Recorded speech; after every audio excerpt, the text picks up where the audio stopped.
If it ain't Nolazine TV, don't put it on. Hey, what's up? It's your girl DENISIA, and you are now watching Nolazine TV.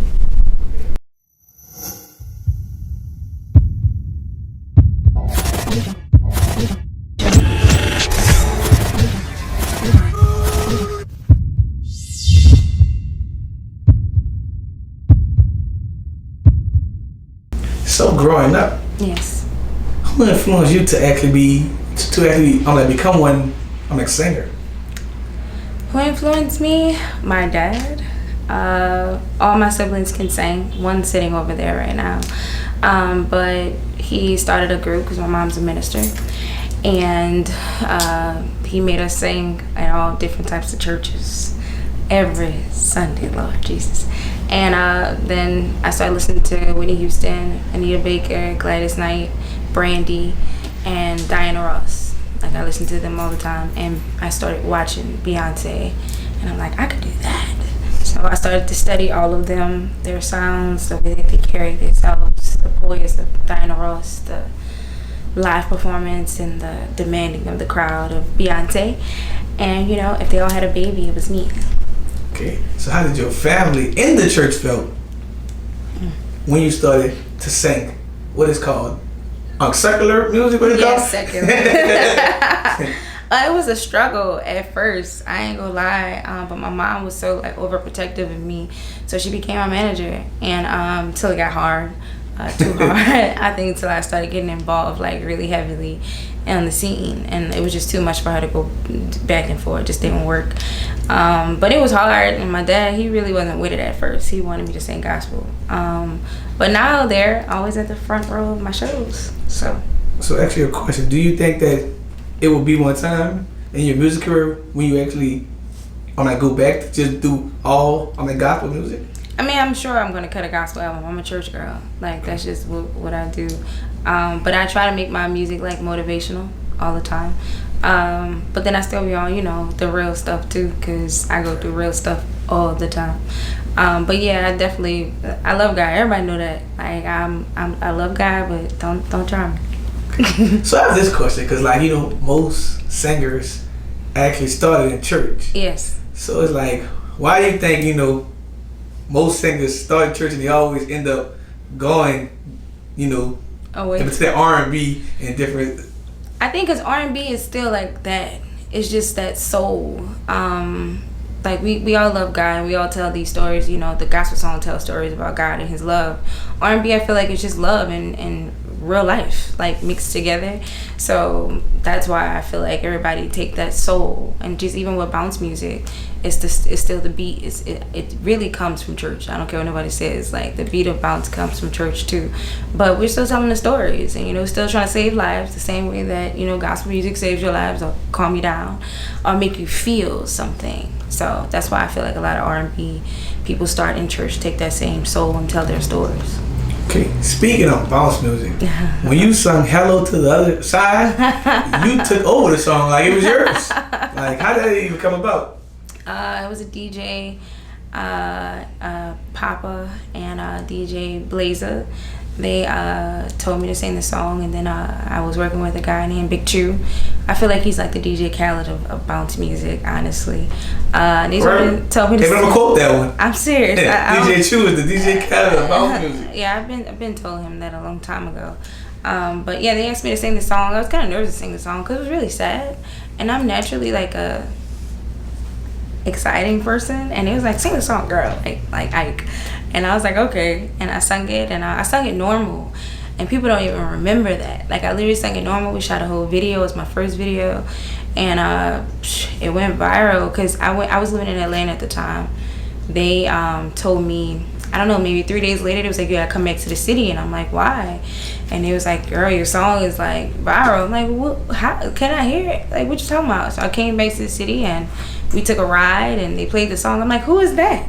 And it was that's you. I never heard my voice sped up before, ever. I never sung to bounce ever in my life. And I was working with Big Chew for a while, so we started trying to figure out, how to teach me how to sing the bounce. And they bounced the song out, and it went viral. I was on the news 2 days later. Okay, and MD started going a little further with the bounce. I remember waking up in the morning and, Yeah. and see you and Hot Sizzle Yeah. in the car just going at it. I created the morning beat. It was really fun, and it kind of started as an idea. And me and Sizzle were just kind of hanging out. Somebody introduced me to him. I knew who he was, but I never met him. And we started just hanging out and turned the beat on. And I put the camera. Everybody knows DENISIA is gonna record everything. I love pictures and videos of other things, not necessarily myself. But we just put it in, you know, I think in the dash of the car, and we just started going at it. And I was like, let's just do this every day. And then when we started meeting people like on the street or at our shows, crying and, you know, all kinds of different things, and they were telling us like what it was doing for them and their spirit, like in the morning, getting them up and ready to go. And even going back to gospel, like I was like, I need to do a Sunday morning beat, like, cause even people that don't know God, I feel like they can learn them through us. So we started doing the Sunday morning beat too, and we started doing churches, all kinds of stuff. So, but yeah, that was really fun. We're getting back to it too, so be prepared. Oh, but I'll be looking for that. Yes, be prepared. Okay, so tell the world, what's the average day like for you? Average day, I wake up at 5 every day. I work out. I like to read. My spare time, no spare time while I'm in the car. I love cooking.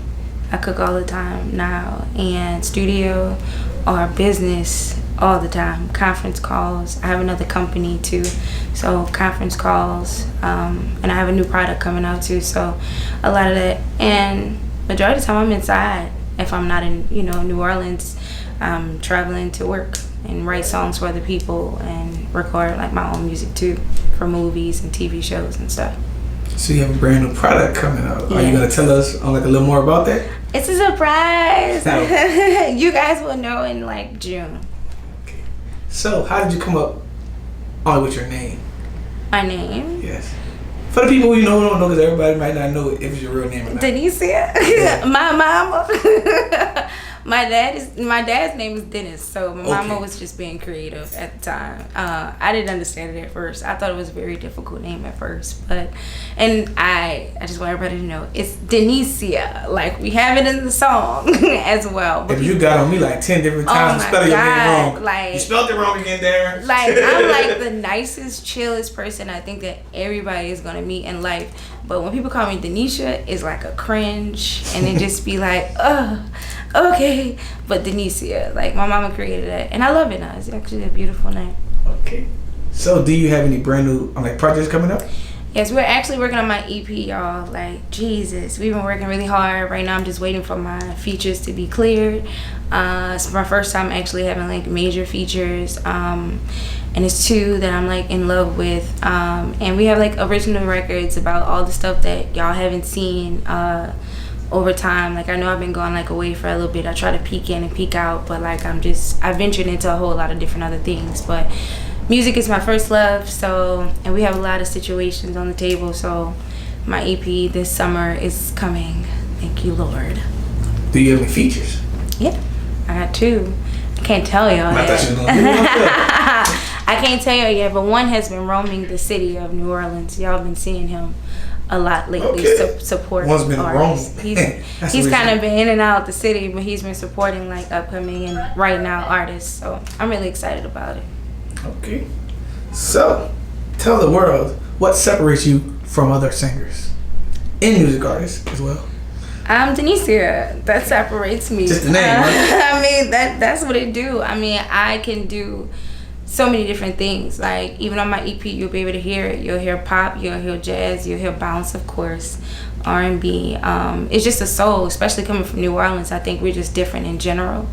I'm way different than anything you ever heard before. And then like my soul, but I'm me. So that's what separates me. Okay. So, has there ever been one point in your music career when you just wanted to give up? Every day. Nah, like seriously, like it's mad hard. Sometimes it can get really, really, really hard, especially dealing with like your regular life and, you know, then the different things in the music industry. Like if you don't have tough skin, like, you know, you're gonna have to figure it out. And I had to learn that before anybody even gave me advice to have tough skin. I just learned it because of the blows I was taking. But, you know, I'm a veering type of person, and I don't really take no. So I take what I want. So it's days that I do feel like it, but then I realize, I'm here for a reason. I look back on all the things that I've done and the people that I've touched, and that actually helps me like a lot, like daily. Just social media, just seeing people still supporting like my movement, going out in the street, people noticing you and saying what you've done for them, in their spirit and stuff. So that actually keeps me going. And God. Okay. Yeah. So, speaking on social media, tell your fans something about you that you don't show on your social media. When I'm toe up. Because I for sure be toe up in my house. But I'm going to show up more of that because like I'm very like right now transitioning into like this. I'm very authentic, but I'm usually like that with the people that I love and trust. But I be wanting people to know like it's not like all this all the time. Like, I really want people to see like the real me. So we're actually shooting like a mini doc so people can actually see that on social media. Because I've been through a lot. Yeah, and I think I started to become transparent with my record. When Again, we put out a video for it maybe like a few weeks ago. Yeah, it was like a few weeks ago. And I was like in a horrible accident. I couldn't walk, I couldn't talk. I had a stutter. I scarred my face, my legs, all kinds of stuff. And it messed with my confidence like really, really bad. But it just showed me I need to be more authentic because I'm still here and I still have like a purpose. So that's why I'm getting more into just being fully myself. And you just dropped a song about that, right? Yeah, it's called Win Again.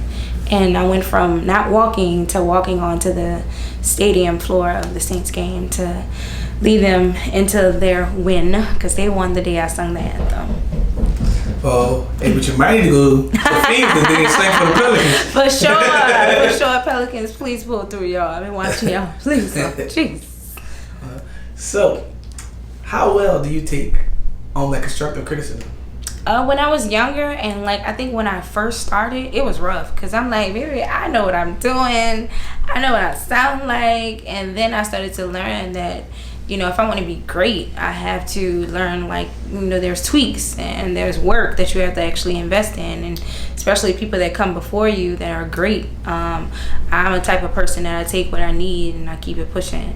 But if it's negative, I don't take that. But I'm a hard worker and I'm great. So anytime I see somebody who's great and wanna give me constructive criticism, I take it. It may hurt my feelings because I'm human, but I'm great and I want to be greater. So it was tough at first. I ain't gonna lie. I used to have a little attitude. Okay, speaking on that, tell us what do you enjoy most about being a music artist, and tell us what do you actually hate most about being a music artist. I enjoy touching people like with my music. Live shows is like my favorite, even though I'm really shy. It's so weird, like naturally. But on stage, it's like I just turn into a different person. I love the way that I feel. But I love to see like how my music and how I affect people. So that's like the best thing, just watching people really be touched by like my stories. The thing that I hate is such a strong word, but the definition is to strongly dislike something. So what I strongly dislike about it, I don't know. I don't think I really hate that. I strongly dislike, I think, when I allow certain people, I have allowed like certain people to come and be a part of my career, and it kind of holds me back. Like they don't really know what to do for me. Like they'll say, okay, we're gonna do this, that, and the other, and nothing gets done. Like I'm a get it done type of person and get it done correctly. But I think that'll be the only thing, like not listening to myself. When I see other people that may have done more than me or that look like they can really be of help, I had to go through that like with experience. But I would say that's the only thing that I would say I strongly dislike, like not listening to myself when I did back then. Okay, gotcha. So, do you feel like you have to move like out of New Orleans once your music career reaches a certain milestone? I don't know. It's weird. I think when I did start like first popping a few years back, I was like, I want to bridge the gap. Like, I don't want to go nowhere. Like, I want to do everything. Like, I want to be the inspiration for everybody. I want to reach my hand out. And I realized that I wasn't even where I wanted to be yet. But that was just really in my heart. So I started doing tours at schools and featuring everybody. But I realized that there was a big world out here. And there is a big world that has way more opportunities that New Orleans doesn't really have yet. You know, I think we're working on it. A friend of mine, Rob 49, I'm so proud of him. He's actually bridging the gap. But, you know, Rob, you know, he don't be here like all the time, but he's here enough, and I'm here enough. So I feel like when I go out of town, I'm not gonna lie to you, like, they make me feel like this hard work is worth it. Like, it's like, you know, and I love my city, I really do, but it's a hard city, and I feel like if you can make it in, you know, New Orleans, you can make it anywhere. Right. So when I did start to do that, I'm like, okay, cool, but now the resources that I need is elsewhere. Until we actually create this mecca, which I feel like we should have been had a long time ago, because I feel like everybody takes our stuff anyway and it just make it their own. But I just feel like going out of town, from what I've seen and what I've actually experienced, is just more resources. It's not the fact that, oh, your city don't support you, I just feel like we don't really know how, because we don't really have the resources that we need to. Everybody have the resources. Yeah. And like the people who do have the resources sometimes hold it. Yeah. I've experienced that, but I learned that, you know, going away is actually not a bad thing if your intentions are set. I go away because I need more resources to get me to where I want to be, and because I've experienced that it does work. Yes, that's why I'm always like going. I don't really be in New Orleans like talking about it. I definitely understand that. But I mean, I have home here, so I come here for like comfortability. I come here because I feel like the real love is here. And then, you know, when you pop, you know, to the rest of the world, the city catches on. But when they catch on, Lord, they don't let you go. It's on. Huh? Yeah, it's on. So I mean, I do what I have to do now so I can do what I want to do. Because I always want to be here. Like I don't mind it. And like I said, it's comfortable. We have the best food in the world, and everything close to each other. And everything is close to each other. So it's just like Atlanta. I live there too. It's so far out of everything. Like there's no Walmarts nearby anywhere. That's why I started ordering groceries.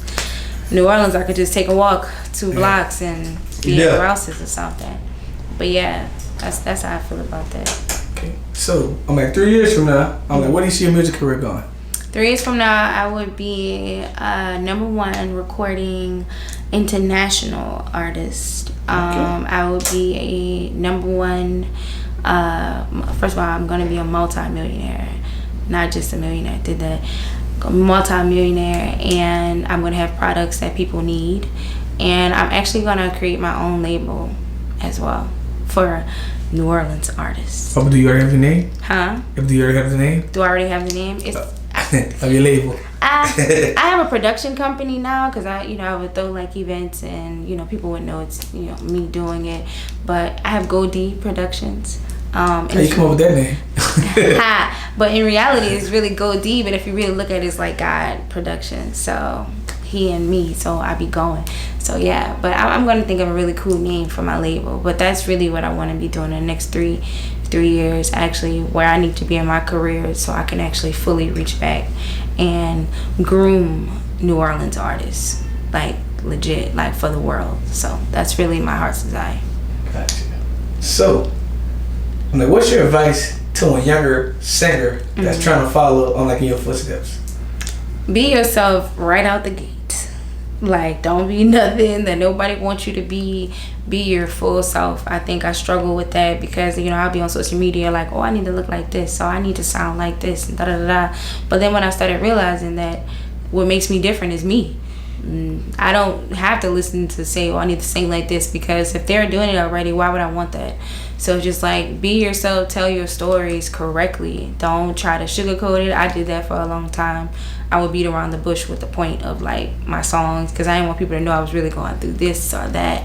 But be yourself, because people really are out there, looking for somebody that they can latch on to and relate to help them to get through as well. But yeah, be yourself, and because y'all know me now, I'm extra as hell. Like, I get on stage with a garbage bag and rock it. So definitely be yourself from out the gate, and know what you want and know who you are. And if they say no, just keep going, because the right people are going to say yes. So tell us, like, what's next for you? If you plan on dropping on like a clothing line, signing artists soon, buying more chains, going on tour, He said buy more chains, et cetera, et cetera. Definitely going on tour in the summertime. We're starting with Live in America. It's in Arkansas. It's a really, really, really big festival, and I'm really excited about it. I'm actually looking for dancers. So you always get some dancers. We need some real dancers. Like, we need like 10 of y'all. If you need them on like Beyonce dancers, yeah, they have the ones that go in that fire raid and Adderall. Oh, what? But we need some real dancers. But definitely going on a tour. Releasing this project is going to be really exciting. And choosing a label now that we have options. So by the summertime, you got to build that leverage for your kids. Yeah. And so you got choices. I got that choice now. So now, we're going to finish the project, announce the label that I choose finally. And yeah, we're going to move around. Definitely going to move around. So. All right, move around. Okay, And last but not least, tell everybody where can they find you on social media and just other music platforms. I am on Apple Music, Spotify, Tidal. All streaming platforms. All streaming platforms. I was for sure gonna give y'all all of them. Who is Denisia? DENISIA. Instagram. Please stop sending these weird videos in my DMs, y'all, bros. Like, I be freaked out. But on Instagram, the dudes sending you stuff? Oh my God, they send me the weirdest things, and I'm like, yo. But not knowing if you're a church lady. Like, Lord, I mean, I can get down, yeah, but it's just like, Lord, like, why would girls want that? That's weird. But yeah, somebody like it. Somebody like it. Y'all, it's not me. Just be nice to me. I like food. I like gifts, and I like great conversation. The other stuff, DM you the DM you foods, huh? Yeah, DM me some food or a little voucher or something, or a coupon. A food stamp card, something, man. Cash App. We like Cash App, Zelle, But yeah, like, who is Denisia? I'm on Instagram, Facebook, and I actually write back. Twitter, I'm getting back on it. I used to be on it a long time ago, but I just ran out of time. But yeah, I write back, I follow back, because I like to be involved with the people who support me. Just the weird stuff, y'all gotta like chill out. Bring that down a notch. But all right, we done. Really? Yeah. Oh my God. But we just keep going, huh? That was, no, I'm just saying, like, the interviews that I've been having, Lord. Nolazine, make them scream. Nolazine. Make them SCREAM. Scream. Nolazine, make them scream. You heard me.